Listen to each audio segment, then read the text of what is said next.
Hi everybody, it's Josie here. I am going to be doing my classics wrap up for the month. So one of my 2019 goals was to be able to read a classic every month. I've been wanting to do this for a while, and the reason I kind of put it down as a challenge was because, and I know some people are going to just think there's something wrong with me, but I don't have the best of time with classics, and maybe I've just been picking the wrong ones up until now, but quite often I read them and I just don't have a good time, and sometimes it's the language, sometimes it's that the storyline maybe isn't as interesting or fast-paced as I thought it would be, so I find them really hit and miss. So something I really love, for example, like I love The Great Gatsby, really love The Great Gatsby, and then I read, and please don't lynch me, but I read Wuthering Heights and I hated it. I find Kathy really annoying and I just hated the whole style of it. Ditto with Great Expectations, hated the writing style. So I feel like it's been, it's a hit or miss, and I do want to just, and I've kind of shied away from a lot of them because I've had some bad experience, so I want to force myself to maybe read a few more and see what I think of them. So this month, I read this one over here, and it's Agatha Christie's And Then There Were None. And I thought that this would be a good one to kick off with, A, because it actually fitted into one of my reading challenges for the year, which was the New Year's-a-thon, but also because I really love watching Agatha Christie's Poirot and the mysteries on TV. I love mysteries, I love kind of whodunit, so I thought if I'm going to pick up a classic, then this is probably one that would appeal to me.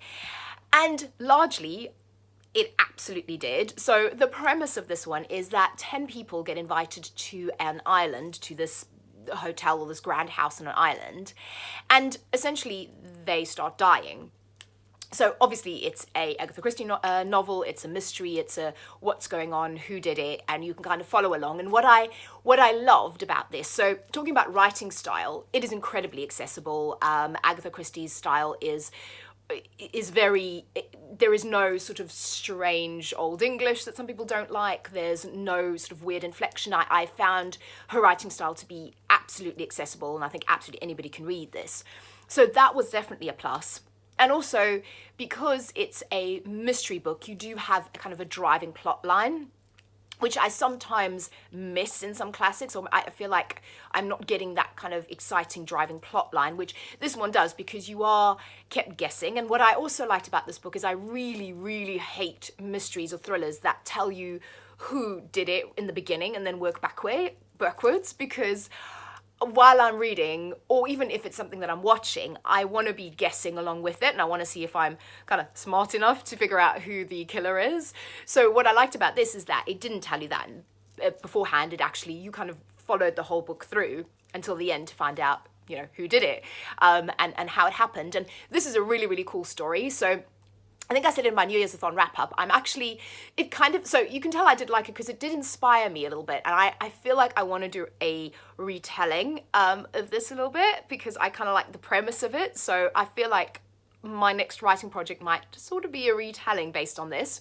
So that's obviously good, it's definitely inspired me. I did have, so I suppose to call out some of the negatives, I did have a few issues. So one, and I don't know, this is just really me being extremely petty, but there were a lot of exclamation marks. And people just seemed to kind of say, there were a lot of people talking with exclamation marks. Say a line, exclamation mark, say a line, exclamation mark. And in my head, I'm kind of listening to everybody talk really loud and excited. Sorry. So it kind of annoyed me a little bit. I think the other thing that kind of annoyed me in the beginning was, and it was more in the beginning, weirdly, it didn't really carry that far through into the book, was the way it was said. So and so said this with a smile, then so-and-so inflected this with a nod of their head. So it got a bit, that writing element got a little bit annoying, and that's just me being absolutely gripey about it. It shouldn't be, but it just annoyed me a little bit. And then the other thing that I guess, and this has to do obviously with the time and the era this was written in, is I guess the portrayal of the female characters a little bit. So there is a lot of underlying sexism in the sense that one of the characters will go, oh, well, it can't possibly be one of the women because they're not strong enough. But then what I did like is that one of the other characters went, no, hang on, the woman can be the murderer. But there was this kind of just slight undercurrent of and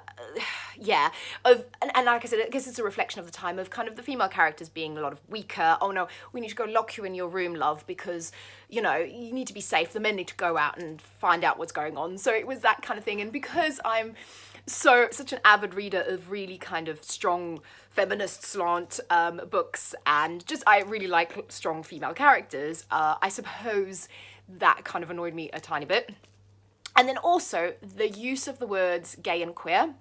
So again, I'm not hugely precious about this, and I know that's absolutely the era the book was written in, but the character is queer. In other words, he is weird, or he's odd.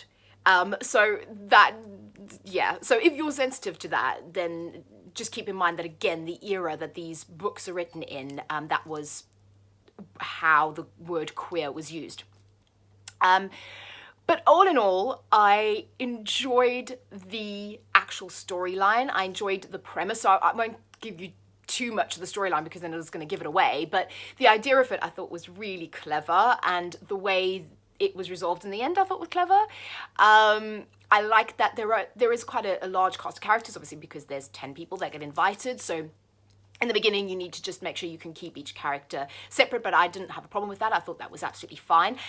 It's not a very long book, and I did actually read this just in one afternoon, like Saturday afternoon. I sat down and I read this, and it was great. So I, all in all, really enjoyed that. I think Agatha Christie is incredibly accessible as a classic. I like the storyline. I think it's fun. I think it's a different take on a murder mystery a little bit. It was interesting to read. If you can get over those kind of writing style issues and some of the kind of era-specific bias, I enjoyed this. And all in all, weighing up everything, I gave this 3.5 stars. So yeah. So that is my classic for the month. I will speak to you again soon. Have a good one. Bye-bye.